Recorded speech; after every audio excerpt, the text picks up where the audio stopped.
বিসমিল্লাহির রহমানুর রহিম। Hello viewers, আসসালামু আলাইকুম আরহামাতুল্লাহ বারাকাতুহু। আমার আপু ভাইয়ারা কেমন আছেন?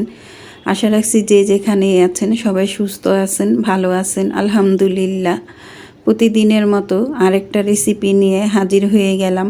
এই রেসিপিটা কিন্তু রেসিপির নামটা হচ্ছে আর কি সর্ষে দিয়ে মুরগির মাংস রান্না, আর কি ভুনাও বলতে পারেন। তাই যেটাই হোক, এটা কিন্তু রেসিপিটা অনেক পুরনো, কিন্তু আমার জন্য একেবারেই একটা নতুন রেসিপি। আর এটা রান্না করে আমার বাসার সবাই খেয়ে অনেক প্রশংসা করেছে এবং অনেকই মজা হয়েছে। আমি কিন্তু খাওয়ার পরেই ভয়েসটা দিচ্ছি। তা যাই হোক, অনেকেই যারা নাকি প্রথম থেকে আমার সাথে আছেন তারা জানেন আমি নতুন নতুন রেসিপি ট্রাই করতে খুব ভালোবাসি, কিন্তু অন্য কারোটা দেখে নয়, আমি শোনা মাত্রই সেই রেসিপিটা করে থাকি। তাই চলুন চলে যাই মূল রেসিপিতে। এখানে আমি আধা কাপ পরিমাণের রান্না করার তেল দিয়ে নিলাম। তারপরে এখানে দিয়ে দিচ্ছি কিছু আস্ত মশলা, দারচিনি, দুটো এলাচ, লবঙ্গ এবং একটা তেজপাতা মাঝখান দিয়ে চিড়ে দিয়েছি। তারপরে যখন এখান থেকে একটা সুন্দর একটা ঘ্রাণ বের হয়েছে, তখন আমি 1 কাপ পেঁয়াজকে পাটায় বেটে নিয়েছি, আর কি পেস্ট করে নিয়েছি। চাইলে আপনারা ব্লেন্ডারে ব্লেন্ড করে নিতে পারেন। তা আমি 1 কাপ পেঁয়াজকে বাটার পরে এরকম আধা কাপের মতো হয়েছে, তাই সেই পেঁয়াজটা এখানে দিয়ে তেলের মধ্যে আমি একটু ভেজে নেব। যে পর্যন্ত পেঁয়াজের কাঁচা গন্ধটা না চলে যাচ্ছে সেই পর্যন্ত আমি এখন ঢাকনা দিয়ে ঢেকে পেঁয়াজটাকে ভাজা ভাজা করে নিচ্ছি। ভিডিওটা দেখতে দেখতে এই পর্যন্ত এসে কেউ যদি একটা লাইক না দিয়ে থাকেন, প্লিজ একটা লাইক দিয়ে আমার ভিডিওটা কন্টিনিউ করবেন। আর এটা কিন্তু শেষ অবধি দেখতে হবে, তা না হলে ভিডিও রেসিপির আর কি কোনো কিছুই বুঝবেন না। যাই হোক, কথা বলতে বলতে পেঁয়াজটা আমি একবারে ভেজে নিয়েছি। তারপরে এখানে আমি 1 চা চামচ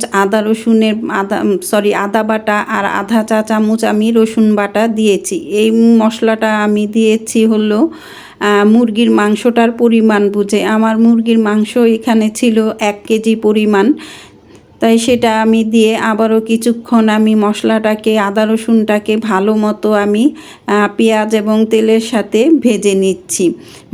ভাজার পরে এখন আমি এখানে গুঁড়ো মশলাগুলো অ্যাড করে দিয়ে দিচ্ছি হলুদের গুঁড়ো আধা চা চামচ, দিয়ে দিচ্ছি মরিচের গুঁড়ো 1 চা চামচ।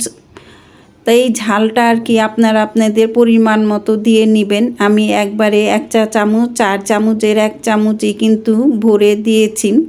তাই দিয়ে দিলাম হলো 1 চা চামচ ধনিয়ার গুঁড়ো, 1 চা চামচ হলো জিরার গুঁড়ো, দিয়ে পরিমাণ মতন লবণ দিয়ে এখন কিছুক্ষণ নাড়াচাড়া করে এখন এখানে আমি দিয়ে দিব কিছুটা পানি, দিয়ে এখন মশলাটাকে সুন্দর করে বেশ কিছুক্ষণ সময় নিয়ে চুলার আঁচটা একবারে কম রেখে এটাকে আমি ঢাকনা দিয়ে ঢেকে ভাজা ভাজা করে নিয়েছি। এই যে দেখতেই পাচ্ছেন, যখন নাকি মশলাটা তেল থেকে ছেড়ে দিবে তখনই বুঝবেন যে মশলাটা ভাজা ভাজা হয়ে গেছে।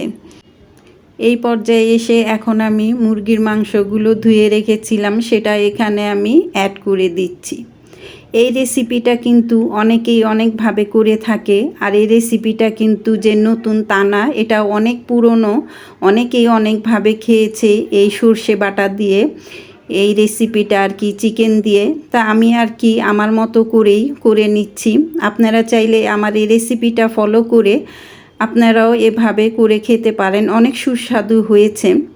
তা যাই হোক, আর কি ঢাকনা দিয়ে যখন আমি এই মাংসটাকে কষিয়ে নিচ্ছিলাম, আমি কিন্তু তখন কোনো পানি দিইনি।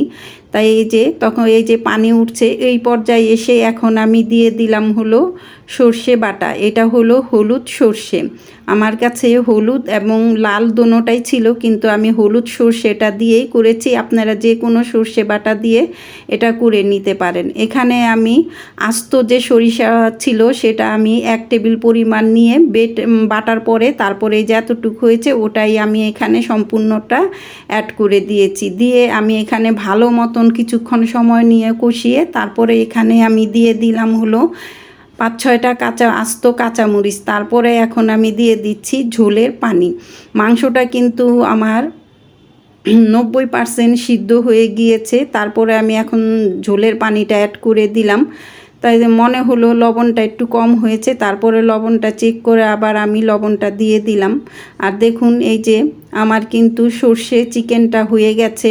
মাশাল্লাহ, দেখতেও যেরকম সুন্দর লাগছিল কিন্তু খেতেও কিন্তু অসম্ভব মজা হয়েছে। চাইলে আপনারা এইভাবে ট্রাই করতে পারেন। সবাই সুস্থ থাকবেন, ভালো থাকবেন। আল্লাহ হাফেজ।